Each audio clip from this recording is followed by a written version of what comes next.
an Ironman competition is like a triathlon on steroids, in that all the distances are much greater. It's not something that you can decide today that you're going to do next week. You just can't get there from here. You decide, if I start training today, maybe next year, maybe a year from now, I can get to the point where I can do that. And some of that depends on, how good a physical condition you're in to start with. So an Ironman has three basic components to it. It starts off with a swim. It might be in the ocean, in a lake, in a river, but it's a 2.4 mile swim. Until a few years ago, it was a mass start. So you had about 2,000 people standing at the water's edge, all pushed up against each other, and they would fire off a big cannon. And when the cannon would go off, everyone runs into the water, pushing, shoving. People are falling down, getting stepped on. You get out to, knee deep to waist deep, and you dive if you can, depending on how many people are in front of you, and start trying to swim. And you're running into people, you're getting pushed under. Sometimes you have to stand back up and kind of fight your way forward again. But eventually, you and your 2,000 closest friends get out in the water so that you're actually swimming. So now you're getting kicked, you're getting hit. As people's arms come over, they may be hitting you in the back of the head. The guys in front of you are kicking, so they may kick you in the face. And, it's literally a battle for a while. People get broken noses, their eyes are swollen shut. You can get beat up pretty badly unless you're a really fast swimmer and you can start up into the front and get away from the mob. But the rest of the people, like me, who are average swimmers, we're what's called the middle of the pack people. And for us, it's a battle all the way around, because you never get loose from the mob. Sometimes you get pushed under and you look up and all you see above you is bodies, and you're trying to get back up to the surface so that you can get your head out and get some air, and then start swimming again. And eventually, you do, or you drown. So then you get up and you swim, and you're kind of working your way through the crowd. And this goes on for 2.4 miles. So the swim, that's the first part of the Ironman. The swim tends to be probably, for most people, the most stressful part of the Ironman. Sure. Because it's the only part of the race. It's the only race that you go to where if you don't succeed, you drown and die. Mm-hmm.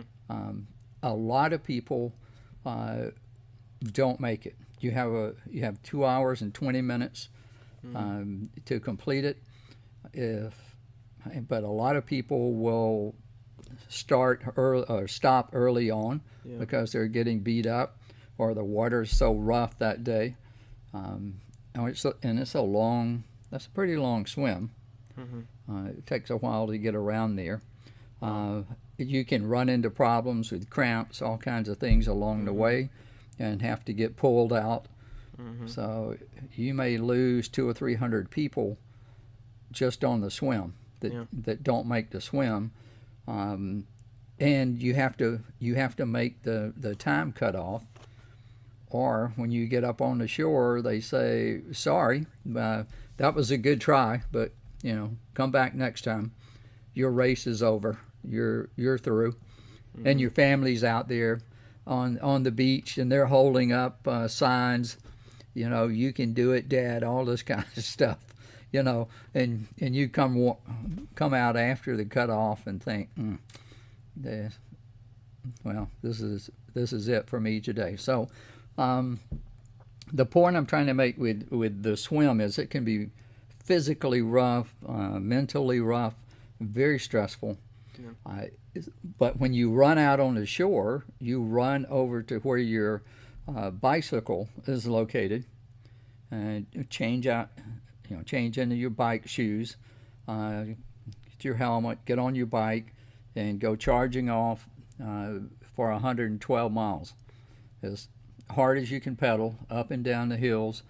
And there are a lot of rules about how close you can get to other riders out there, so you're slowing down, speeding up. People are having wrecks and falling. You're trying to miss them, trying to go around them so you don't get taken out by someone going down. Yeah. So you do that for 112 miles. You jump off the bike, change shoes, and run 26.2 mile marathon. And when you finish the marathon, you're crossing the finish line. So then, the race is over and you can take a break. So they hang the medal on you, you get something to drink and stagger around, or go to the medical tent. A lot of people are moved right into the medical tent because they've used up everything that they have. They've overheated, they've overstressed, and you may have to go to the hospital, or you may be able to just be treated in the big medical tent that they have. Now, Dick, when was the last? How old were you when you did your last Ironman competition, or the last one you had done? Right before COVID hit. And if I may ask, if that was how old were you when? Now that's what, 2 years ago. 2019, right in there, sure. Yeah, so that would make me 72. So, I'm just in awe. I'm in awe, and I want to ask, there's a lot I want to ask, but the first thing I really want to get into is, this is what I may call a stressful environment. It might be called that emotionally, and definitely physically. Yes. And you said the swim, due to the nature you're in water, you can drown, is the most stressful event. You have 2 hours in the water, and it is a battle the entire time. And, I used to do a lot of swimming, and I know when you're swimming, you're in the water, you're very much in your head. You're very much alone with your thoughts and what you need to get done. How are you managing the stress? What are the techniques you're using to get through that? Because it's significant. Okay.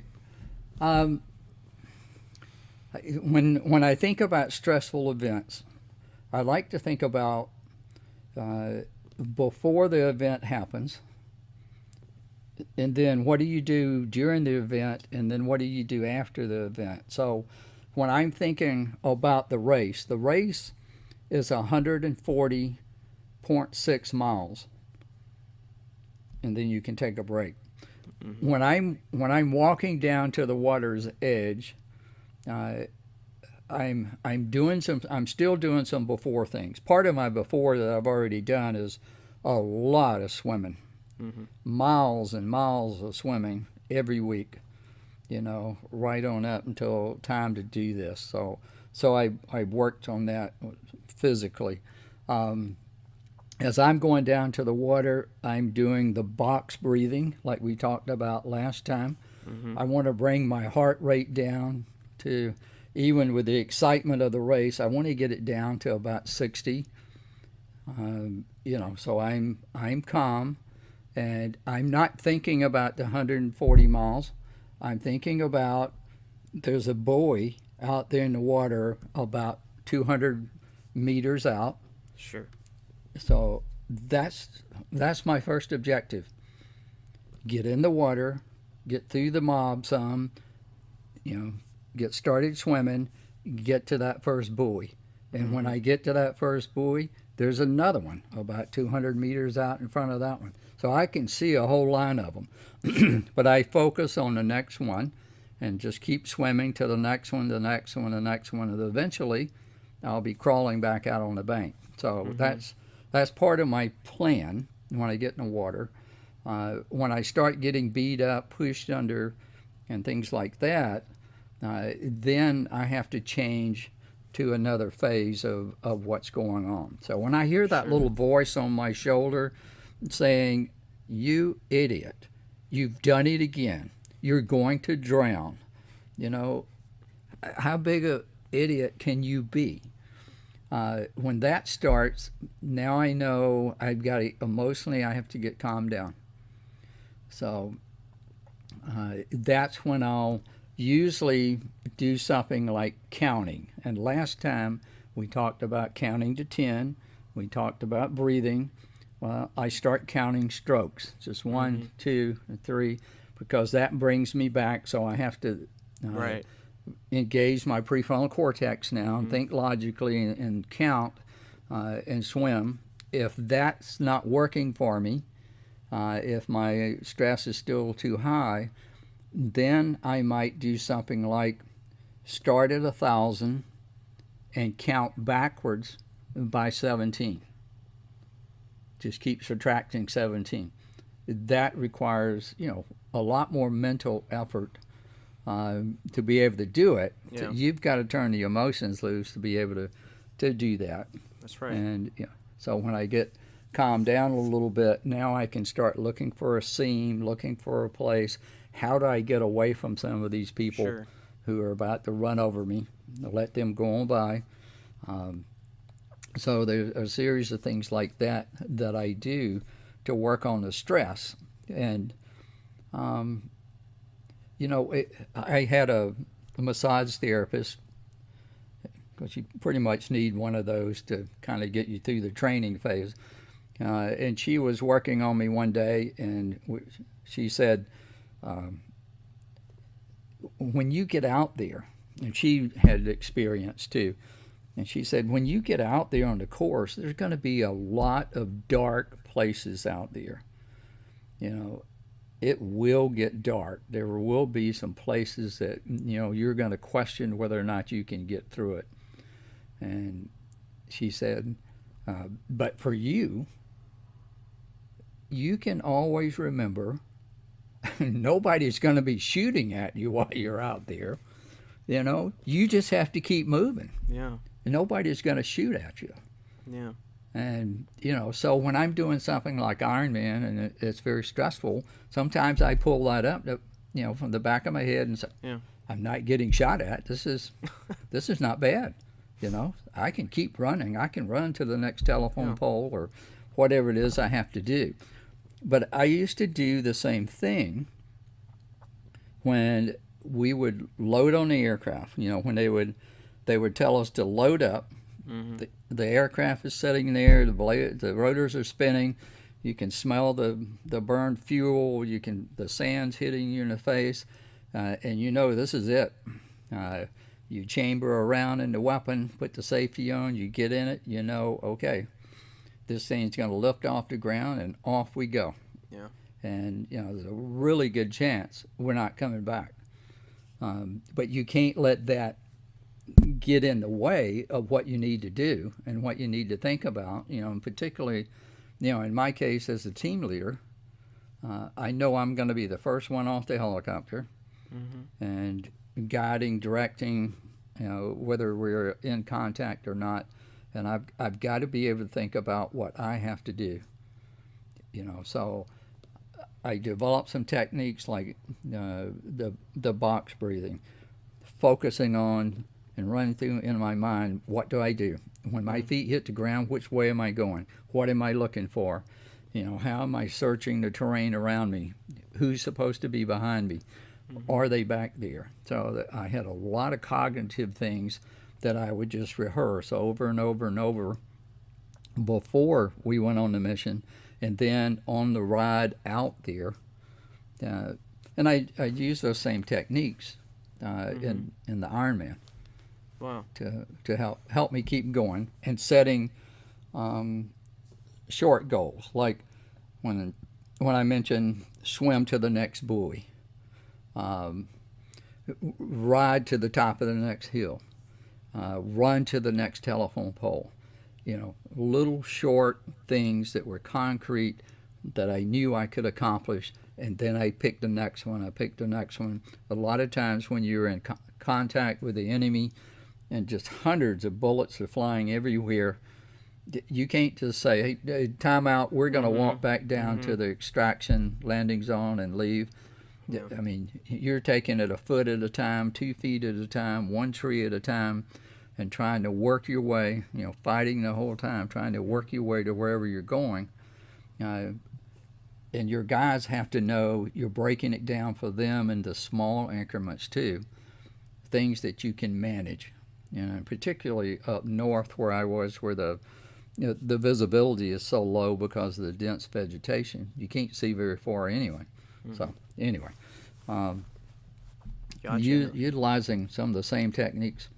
That leads us perfectly into what we're doing today. If you haven't watched it, the previous podcast episode here on modern military history is the introduction to the Combat Stress series with Dick Thompson. And if you haven't watched that introduction, go ahead and stop right here and go on back and watch that, because it'll tell you what we're doing, and it'll prepare you for what we're going to be getting into today. A brief overview of last time. And again, don't just rely on this. Go on back and watch the podcast episode of the introduction to this series, because this will be a full series. This is going to be a 4-part series addressing stress and how to combat it. And combat stress has a dual meaning. It means if you've been in combat, here's some things we can do to help with the inherent stress resulting therein of that experience. And if you haven't been in combat, if you're like me, somebody who's never been in combat, I've never been in the military, this is how you can combat stress in your own life. And I know a lot of people who think because they haven't done the kind of things that folks such as yourself, Dick, have done, they're not, how do I put this? They don't deserve to, be in the same, they don't deserve to be given the same, tools and help of those people who have been in the kind of places you have been. So this series is just tapping into the knowledge that, Dick, you have. Because just going over, and again, we went over this in the introduction, but you are a credentialed individual when it comes to stress management, and quite frankly, stressful experiences. Stressful experiences, I mean, you were in the military a long time, and you did things that, I mean, we've worked together, but you've done things that continually give me pause, and again, gotta go back and listen to that introductory episode, because Dick, you started that with a story that was one of the most stressful stories I've ever heard told to me personally. Even though we're recording this to people, I was completely removed from the act of making a podcast with you, listening to that story. So you've experienced stress, and then after the military, while you were in the military still, you did work on stress management with the military. You have a doctorate in psychology, and now you do consulting. You're CEO, and you do consulting on many things, including stress management and how to make good decisions in stressful environments. You've written a book about this, The Stress Effect. So you know your stuff. And this podcast series is giving the opportunity for us all to learn some tools from somebody who is so credentialed, really knows his stuff. Hopefully we can all take some. I know I've already taken things away. So a big focus here is to help people who are veterans, because 22 vets a day in this country, they choose to end their own lives. And if one person listens to this series and gets some tools that might be able to help them, then mission accomplished. That is a goal. But another goal is you don't have to be a vet, do you, to experience stress, post-traumatic stress. So, again, combat stress, you've been in combat, you're experiencing stress, or never been to combat, such as myself, and this is how you can combat stress. But before we go any further and get into the amazing knowledge that you have, sir, I want to tell folks, if you have found this podcast in a stressful moment and you need some help, this podcast is going to be hours. There's going to be more episodes. There's the introduction. Don't wait. Please don't wait for us to get done doing what we're doing here. This is for the long term. This is for the long haul. If you need help now, we have the National Suicide Prevention Hotline for you. It is 1-800-273-82551. That's how you get immediate help. Please don't wait, because 22 folks a day, 22 vets a day, make that decision to end their own lives. We're here to help in the long haul, whether you're a veteran or not. But please don't wait if you are in a crisis right now. It's okay to make that call, and this number here we're putting right at the beginning, 1-800-273-82551. Any thoughts from you before we move on, Dick? Now, I think, what you said about if you need help, call that number now. But also realize, again, like you said, you don't have to be a military vet. Anyone can, we all experience stress. If you just think about COVID, the last 2 years or 18 months or so, it's been very stressful. A lot of people have died. A lot of people have been very sick. Hard to get things like toilet paper. Now the prices are going up. It's just one thing after another. And it has an impact on us. If it's a single event, it has an impact right now. But if it's something like COVID's been, where it's every day and it just continues day after day after day, it has a cumulative effect on you across time, and your body, your brain really wasn't designed to have that kind of stress every day. Mm-hmm. So it's taken a toll on us. But the things we're talking about here, vet or not a vet, these things work.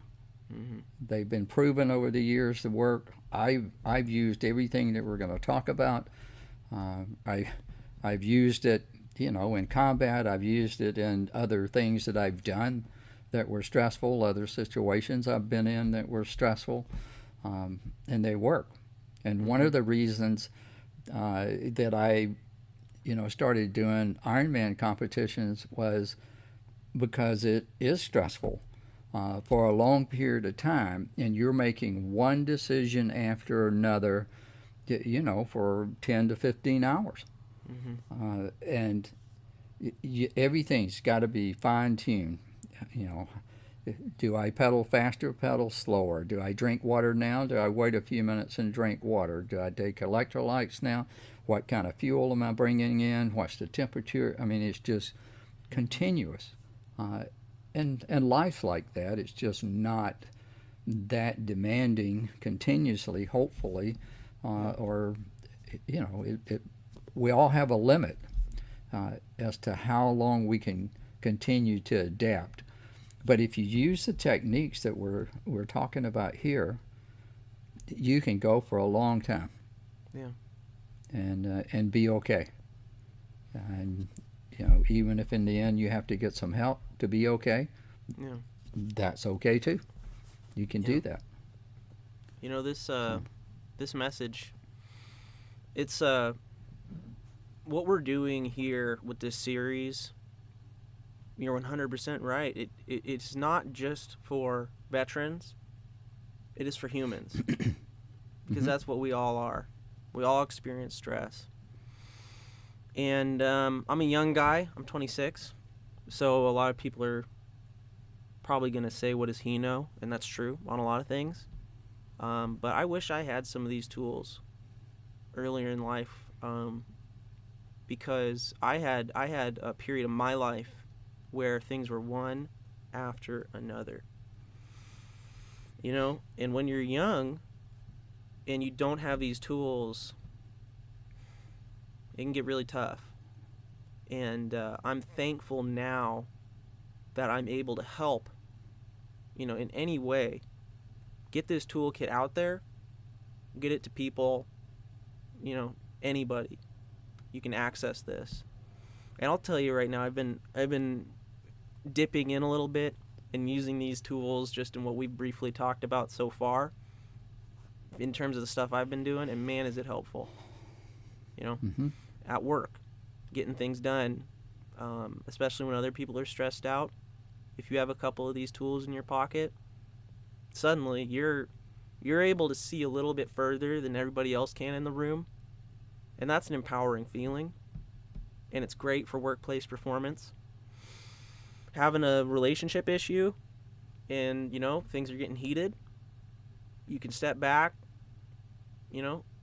These tools, I'm going to cut off here, but I'm just going to say I'm proud to be helping bring these tools to folks. So without further ado, last time in our intro, we talked about stress, what it is. We talked about the stress effect, the book you wrote, and I'm going to be linking your book here in the description of these videos so that people will be able to access it. And we talked about the fundamentals of timing the stressful event, what to do before, what to do during, and what to do after. We had the introduction episode. This is the before episode. So this episode of our series will be focusing on what you do before a stressful event. Like when you're getting ready to go in the water, how does that look for you? And we're going to be getting in depth with it. And I really look forward to that. And you mentioned, we started to get into it, brought out a definition and just the rudimentary in the introduction, stress resilience. So I want to kick off the conversation today with, now you have here, you've provided the Arsenal 7 best practices of stress resilience. This is going to lead directly into what to do before an event, a stressful event. So let's just talk about it. Introduce us to this Arsenal 7 stress resilience model that you have created. Okay. If we think first about, being resilient, and that we all have some level of resilience towards stress. We have some ability to fight it off, to function while it's going on. But across time, stress can begin to eat away at that. So what we want to do is keep our resilience high so that when a stressor hits, we can adapt to it and recover from it, kind of bounce back. And one way to do that is to think about stress in terms of the timing, like you were saying. What do you do before the stress comes? What do you do while the stress is actually here during the stress? And what do you do afterwards? So as we think about what do you do before? Well, one thing is to build your stress resilience up as high as you can. And we'll talk about the arsenal in a minute, but I want to say practice, practice, practice. The techniques we're going to talk about get more effective with time and practice. The more you use them, the more you can make them automatic. We talked about box breathing last time. Inhale to the count of 4, pause to the count of 4, exhale to the count of 4, pause to the count of 4, and then start the cycle again. It helps bring your stress level down. It brings your adrenaline level and cortisol level down.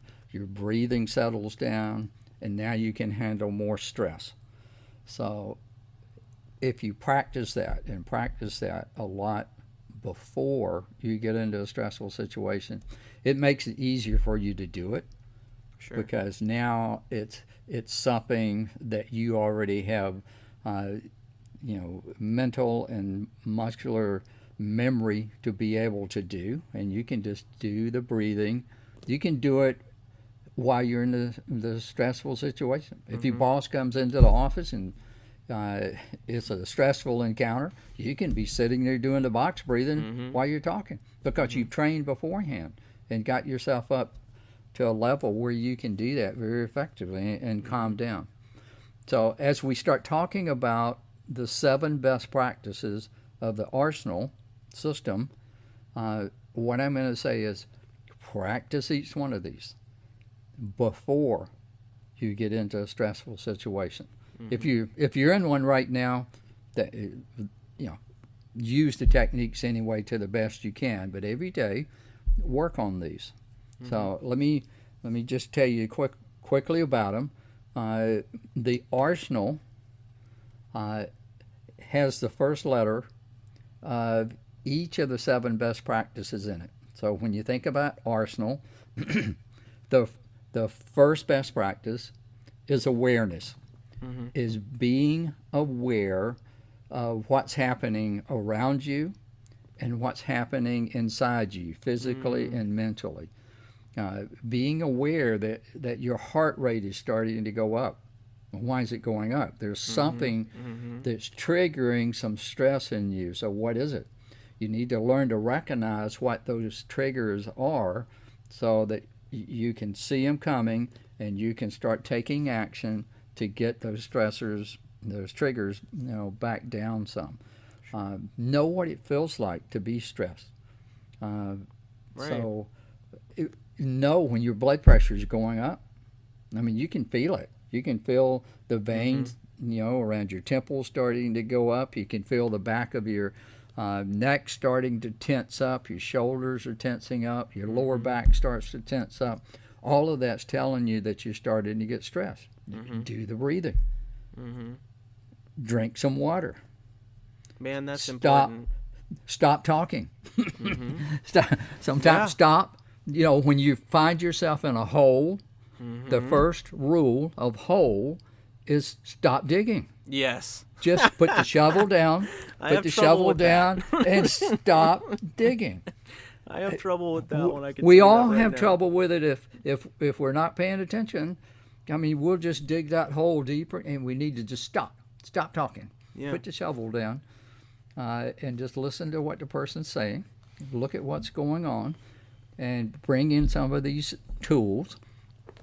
So, but being aware that we're getting stressed and knowing, like we said last time, when your stress level goes up, your IQ, EQ, and effective decision making go down immediately. You know what it's like for me?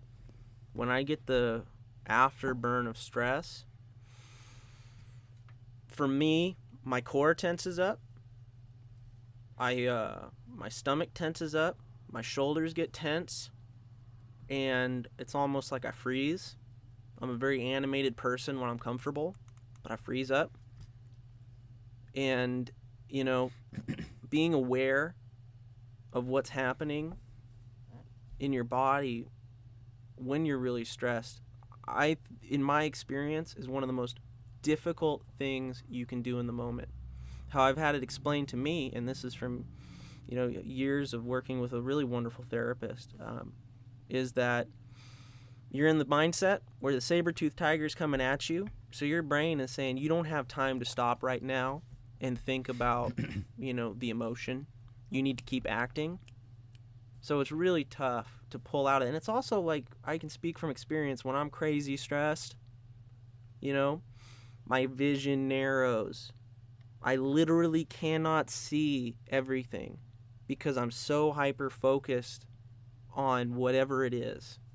Maybe maybe I have somebody incredible coming on my show and I really want to be good, or I'm at work and boss just showed up, hey, I made a mistake, it's time to really listen and learn, but my vision focuses and I tense up. It took me a long time to realize those are my factors. Those are how I can know when I'm getting stressed. So when you're talking about awareness, that's what's coming up for me. And if anybody's listening right now, there are ways that you, I'm sure, exhibit stressors. When you get stressed, there's a couple things. And what I had to do was I physically had to spend time thinking, geez, when I get stressed, what happens? And when I get stressed, try to think either in the moment, which is really tough, because as you said, IQ, EQ drops, or right afterwards. Try to remember, geez, I was just stressed. What was that? Well, let's step back into that and reverse engineer that. And then that can build the awareness over time. So I just wanted to just quickly share how that is for me and how that sits for me. So hopefully somebody out there listening will be able to think, well, geez, maybe my left eye twitches or, my leg starts jumping. Well, yeah. And those things happen. And the tunnel vision happens to everyone. As your stress level goes up high enough, you will get tunnel vision, and you can't see what's around you. Literally, you can't see it. Your hearing also degrades, and you can't hear as well.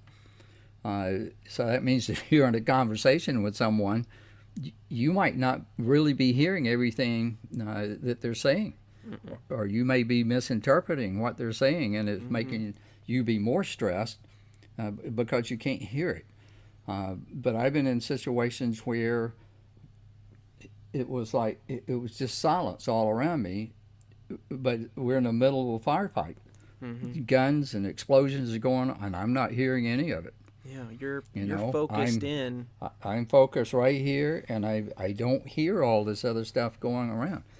And, that's trouble if you're trying to communicate, to your people, to tell them where to go, what to do, and they can't hear you either.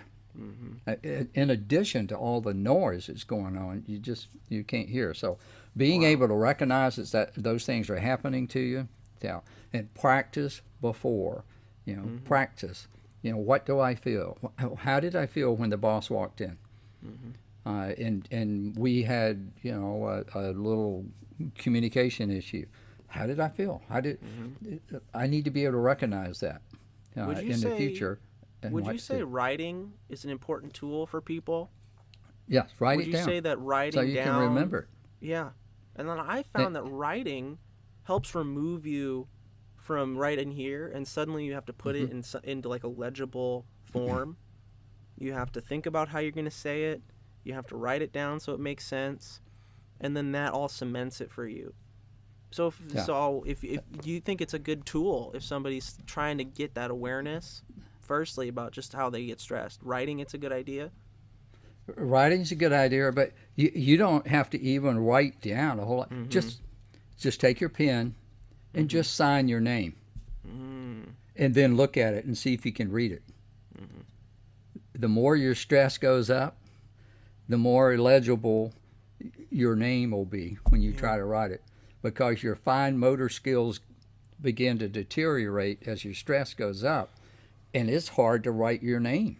It's hard to write anything because you can't control your hands and your fingers like normal. So, in addition to capturing some notes and things, just look at your handwriting, and you'll say, wow, I guess I was pretty stressed out when I was trying to do that. Build that awareness. Yeah, it builds the awareness.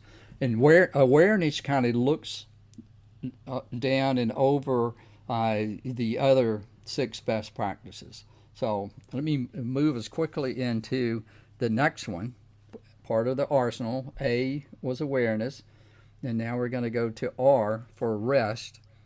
A best practice is, if you want to manage your stress, you need to be able to rest some. You can't just go continuously. Mm-hmm. You have to take a break. All high-performing systems, of which humans are, have to have time to regenerate. Yes. You have to take breaks. And a lot of, really hard chargers don't want to do that. They think I have to just keep going and keep going. If you take a break, 5-minute break every hour, at least, you'll perform more and you'll perform more effectively. Sure. If you'll sleep is critical to being able to manage stress. One of the things that stress does to you is interferes with your sleep, and that puts you in this downward spiral. Mm-hmm. You're stressed out, so you don't sleep well. When you don't sleep well, you become more stressed, and you get in this downward spiral. So sleep. Even if you have to take some power naps during the day, get some rest, get some sleep. Getting outside and walking around the parking lot and just breathing some fresh air and moving. When you're moving like that, you're causing your blood to circulate. You're getting some more oxygen and carbs up to your brain, which needs it, particularly when it's stressed. But you've got to take some breaks. You've got to take a vacation every once in a while. Yeah. You got to take a few hours off on the weekend. You just have to have a break. So do that. Because what you'll find is that a tired brain is a grumpy brain. Mm-hmm. So when I come into the office in the morning, and sometimes I might hear a response like, I guess you didn't sleep well last night, did you? I said, well, why would you say that? Well, you're a little prickly this morning, or you're a little grumpy this morning. I said, oh, okay. All right. That noted. I'll get a hold of that. I'll focus on that some. I'll use some techniques to calm back down. So I'm getting feedback. They're helping me become more aware. And kudos to your team, because it's hard to tell people, let alone if that person, is CEO. It's hard to tell anybody. And true friends and true people you can rely on who are willing to give it to you straight. People who are willing to say, hey, something's going on right now, and I want to check in with you. It doesn't mean I'm not your friend. It doesn't mean I'm digging on you.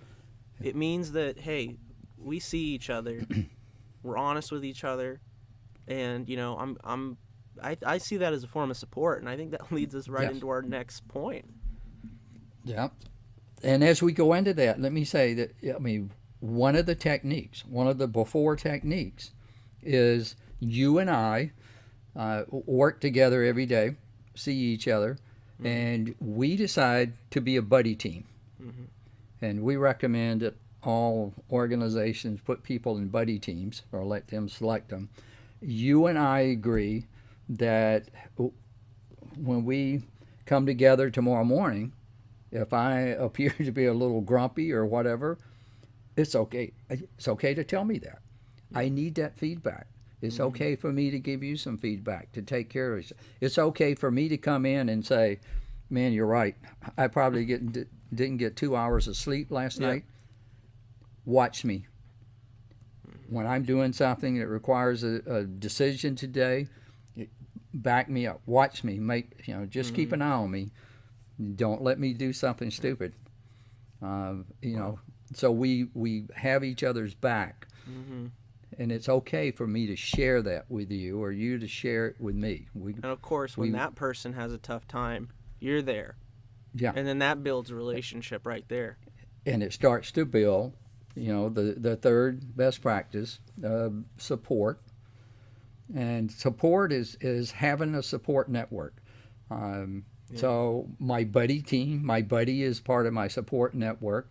I might have a best friend at work, or I might have some people at work I feel that I can talk to, but it extends beyond work. It might be your significant other.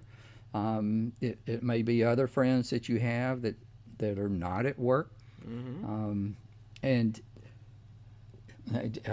I told the guy I was working with a few months ago, he said, I don't have a support team. I said, what is that in the floor? What is that thing, that furry thing laying next to you over there? He said, oh, that's my dog. That's part of your support network. I've been watching you rub his head, and then the two of you kind of interacting. That's part of your support network. That's okay.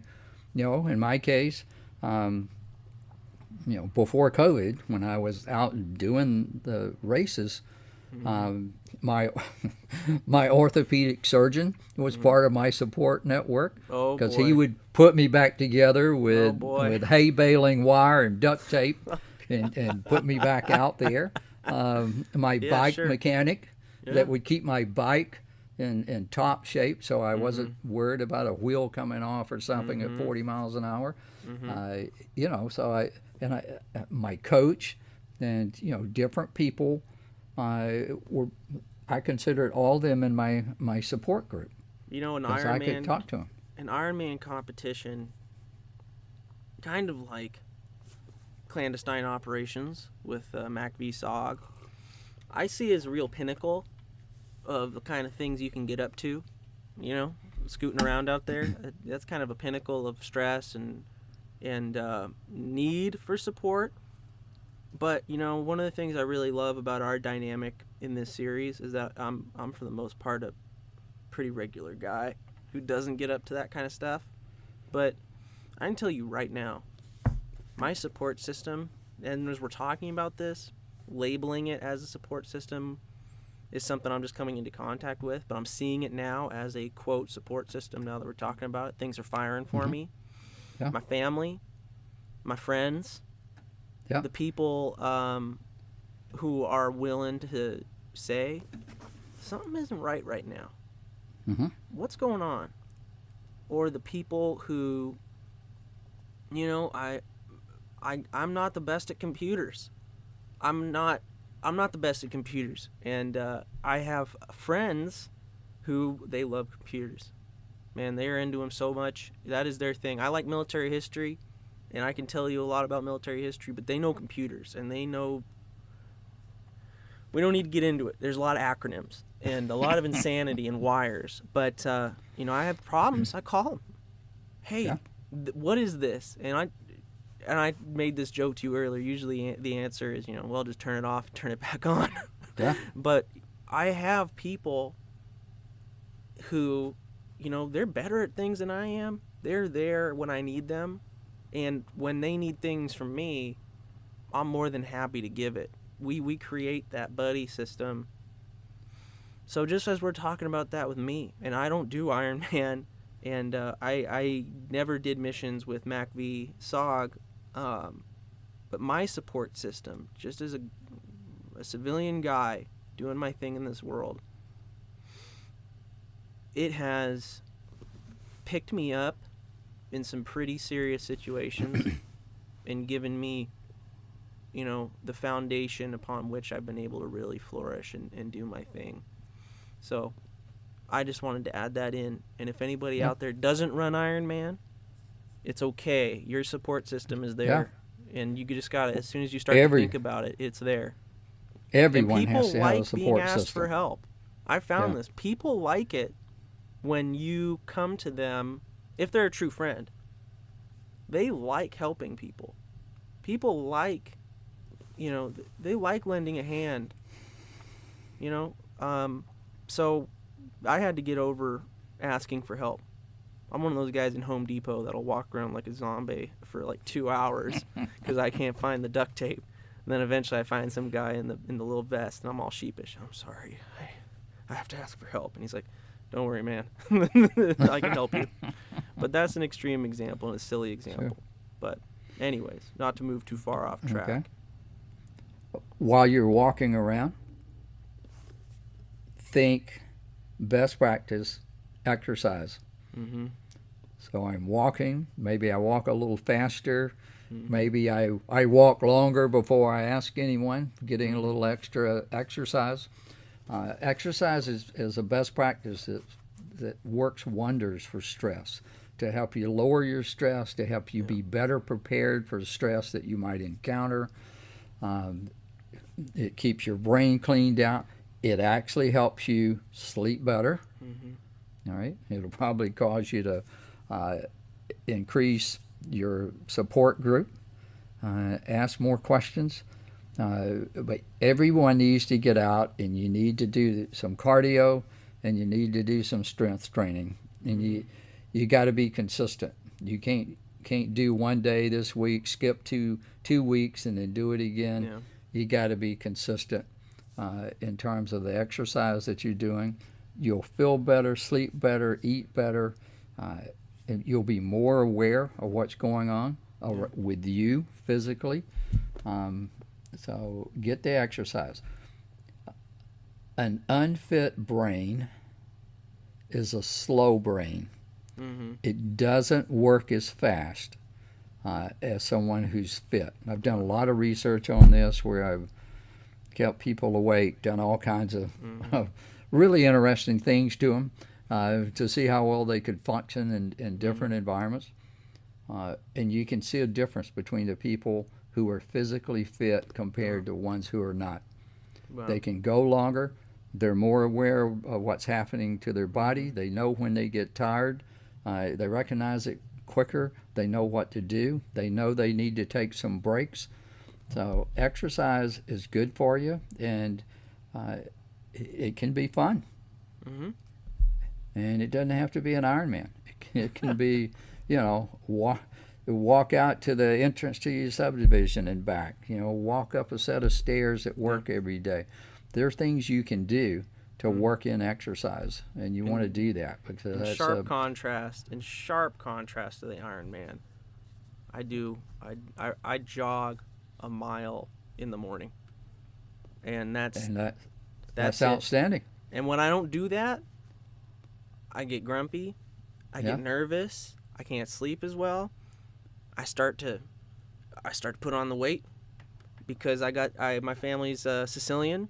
We got Sicilian and Southern Italian, so we're short, squat, and round. So I'm every day is a race against that because I also love to eat. Yeah. So and also walking is wonderful. On lunch, go for a walk. I'm lucky there's a duck pond, half a mile away, and I can walk there and see the ducks and come back. Yeah, that's great. All right. And if you exercise, you're probably going to get hungry at some point. So you need some nutrition. You need to watch the nutrition.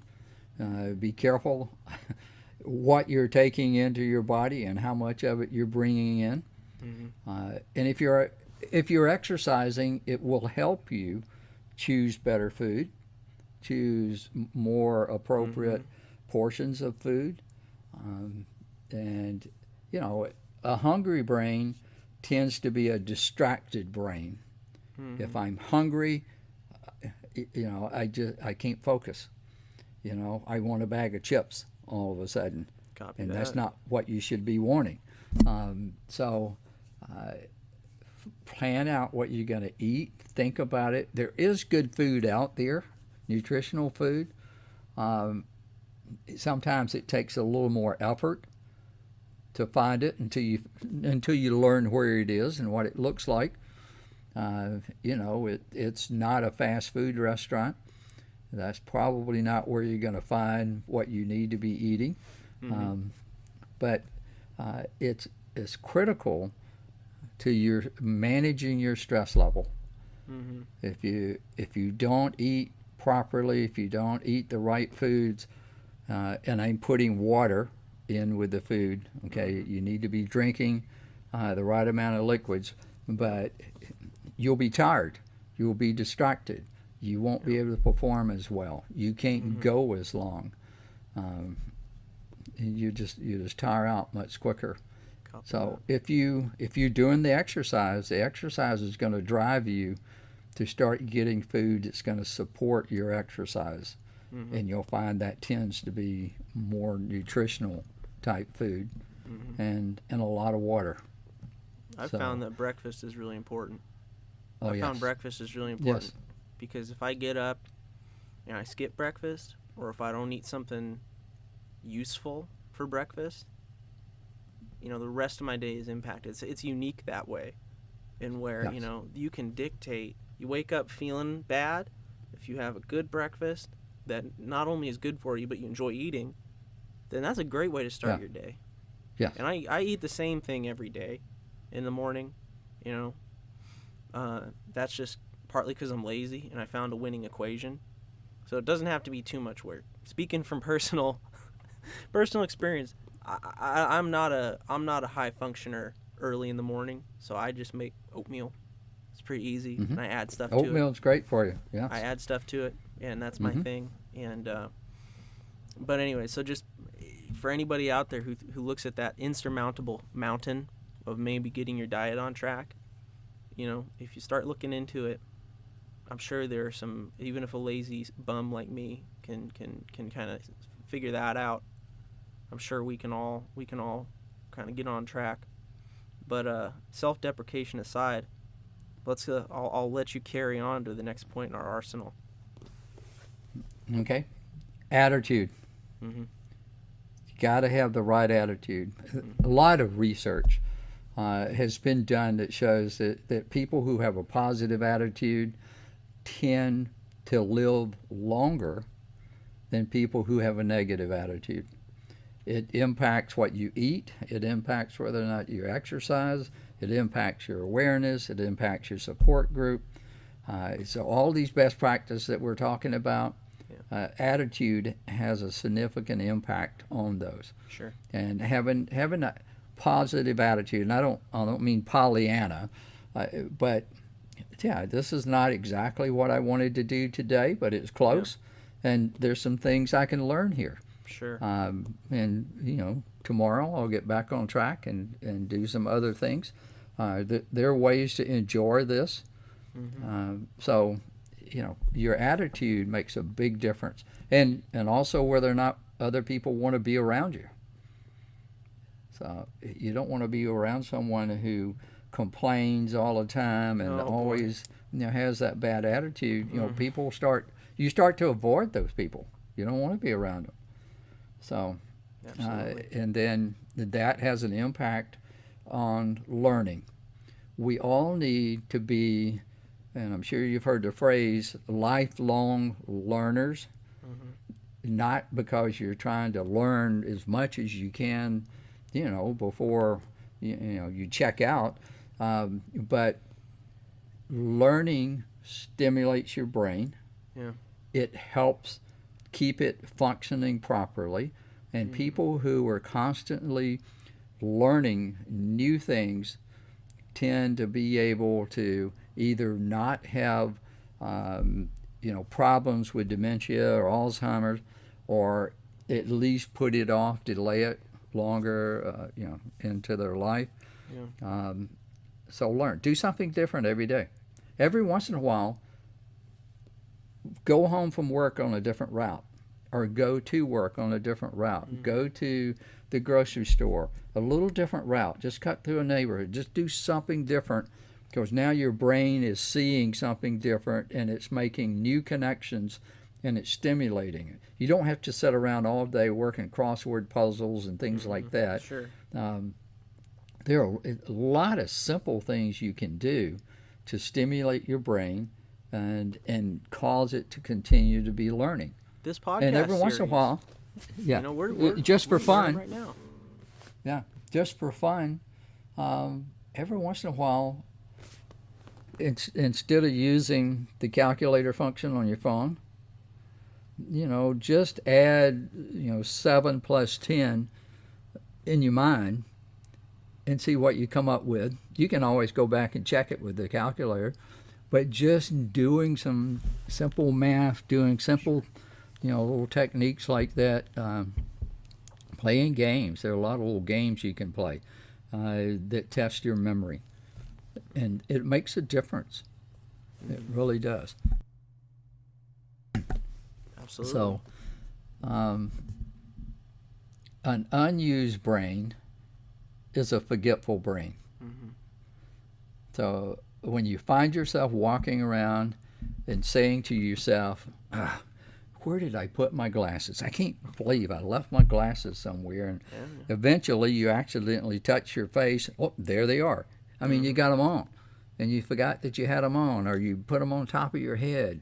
You know, that's saying you need to do some little exercises around memory. There's some things you can do to help you. Or when you walk into the other room, to the pantry to get something, and by the time you get there, you say, "Oh, what did I come in here for? I can't remember what I came in here for." Go back out the way you came in. What were you thinking about before you went into the pantry? And then start in there, and it'll come back to you. There are a lot of little techniques. It's not that you have some disease. It's just we all have that problem, regardless of our age. Yeah. So, but there are things you can do. Test it brings yourself. us back to awareness. Yep. I feel like it's kind of like another box breathing exercise. Because if you start at it, at awareness, you keep coming back to it. I know that when I have been at my darkest, it's been really difficult for me to do new things. Because all I want is the stability and the safety of my routine. And that routine probably isn't the most healthy thing. Because I feel that when I'm at my best, I'm most willing to venture out into the world and try new things. Sure. And when I'm not, your attitude's different. Right. And when I'm not, you'll do things. Yeah. I don't want to. So that I can be aware of. Geez, am I hesitant right now to taking a new way to work because I'm stressed about getting there on time because of, I wasn't able to leave early enough because I wasn't eating right and waking up, I don't have a good morning routine. I can be aware of that. So I if I was going to choose a favorite, I would say awareness, because I feel like that's where it all starts and ends. But just to recap, it starts with awareness, but then there's rest, support, exercise, nutrition, attitude, learning. And that's arsenal. And those are the seven techniques of stress resilience. Yeah. And there's, I studied those for several decades of trying to find what are the real core areas to help you build the stress resilience. What are they? And these are the ones that, based on all the research that we were looking at, that kept coming back down. These are the 7. There are some other things out there you could do too, but if you do these 7 as the core, you'll be amazed that the impact it'll have on you building that stress resilience, so you can handle what's coming. You go to the grocery store and they are out of toilet paper. You can look at that and say, I guess I'll come back tomorrow, or go to a different grocery store. Coffee that's filters. Interesting. Yeah. There are a lot of things you can do. That's right. Yeah. You mentioned that you would remind yourself, at least I'm not getting shot at right now, and that's a great way to, I think of that almost as awareness. I'm aware right now that things could be worse. Yeah. Bringing things into perspective. For me, something that's, this isn't getting shot at. What this is I went traveling after I graduated from college. I worked in a kitchen and washed dishes for 6 months and saved up the money. Yeah. And I went traveling. I blew that money in Europe. And I went to Poland to visit the Auschwitz-Birkenau concentration camp, because military history is my passion and I wanted to go there and see it. And I remember getting off the plane from London in Warsaw, and I had to make my connection in 25 minutes, and everything was in Polish. How in the hell do I find my gate? How do I get there? And I always remember, and I got there on time. It was fine. I problem solved it, and I got there. It involved asking for help, support, But that being said, I think, you know, if I made it through that situation, I can do this, you know? So that's just something that I wanted to share. Okay, good. Thank you. Yeah, if you use these techniques, they Yeah. will work. And one of the things you'll discover, you know, like you were just doing, is you probably use them all to some degree already. Yeah. But now, if you can become more aware of them and put a little more effort into them, Mm-hmm. you'll be amazed that how your stress resilience goes up, how much more stress you can handle without, you know, it damaging anything. And you can be a happier person. You have a better attitude. You learn more. You go through all of this. Yeah. You know, so when I think back, you know, to the military days, I mean, I use this stuff all the time. Yeah. When I think about an Ironman, I use every one of those in the training, in the actual race, in the recovery from the race. Yeah. And, you know, so today we talked about what do you do before stress? Practice, practice, practice, learn these techniques, use the techniques, you know, build up your resilience. So, you know, in the next session, what we're going to do is say, okay, I did all of that, but now the stress is here, and I'm up to it in my to my eyeballs. What do I do now? How do I survive? How do I manage it and do better than I would have, you know, if I didn't know these techniques? So we'll talk about some things in the next session about what do you do? You know, you get pushed under the water and it's solid bodies on top of you, and you think, well, man, I may drown right here. Yeah. I've got to break through so I can get some air. You know, I can do it, but I just have to focus now and go do it. Sure. Or it might just be, I'm going to be late for the meeting today. And that might feel like it's suffocating you or it's going to do you in, but it's not. You know, your boss might not be pleased when you get there, but, you know, Could be worse. you can work your way through that, you know. Yeah.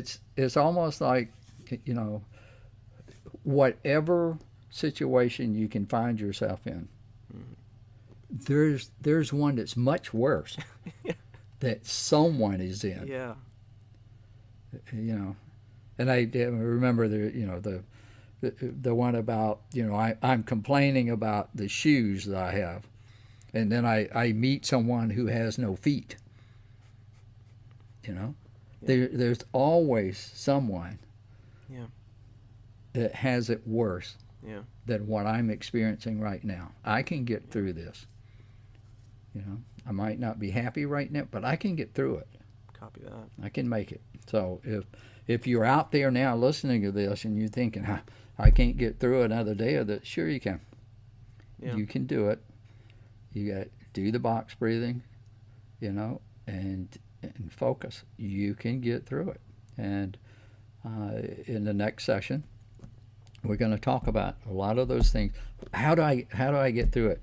How do I take that next step, and then the next step? Sure. What do you do? How do you get through that? And I'm looking forward to that. I really am. Yeah. Because I'm learning. This is awesome. But before we go, there are some things that I think people could do now if they are, you know, if they're experiencing stress, if they find themselves resonating with some of the points we're making here, they're getting aware. Man, you know, this last couple days, this last couple weeks, things haven't felt right. I know in my heart things haven't felt right. And I'm become aware. So what are some things that people could do today, now, to help with their stress before, you know, we get back with the next episode and keep moving? Yeah, like we mentioned in the beginning, in the first session, you can do the breathing. Drink some water. It's amazing what happens if you just pause long enough to take a drink of water out of a bottle or out of a glass or whatever, and take a couple of sips of water, The water going through your system just has an impact on you. It helps calm you down some. Put things into perspective, reframe them. It could be a lot worse than what I'm experiencing right now. I can do this, and what I'm experiencing right now is going to be temporary. Because I'm going to tap into my support group. I'm gonna get something good to eat, something good for me to drink. I'm going to go for a walk. I'm going to get some kind of exercise that'll help clear my head. I'll feel better, when I go out and do that. I'm going to make sure I cool my bedroom down tonight. Get the lights out. I'm not going to stay on my devices right up until time to go to sleep. I'm going to wind down. I'm going to get into bed. I'm going to relax and do some, again, box breathing if I need to. I'm going to get some sleep tonight because I'll feel better tomorrow. And when I get up and eat that oatmeal breakfast or oatmeal bowl, whatever it is that's nutritious that I'm going to have for breakfast, I'll feel better. It's a new day. I have an opportunity to do a lot of things differently today, to learn some new things, to make some progress on whatever the stress is. That's whatever's triggered this stress, I can do some things, and it's exciting.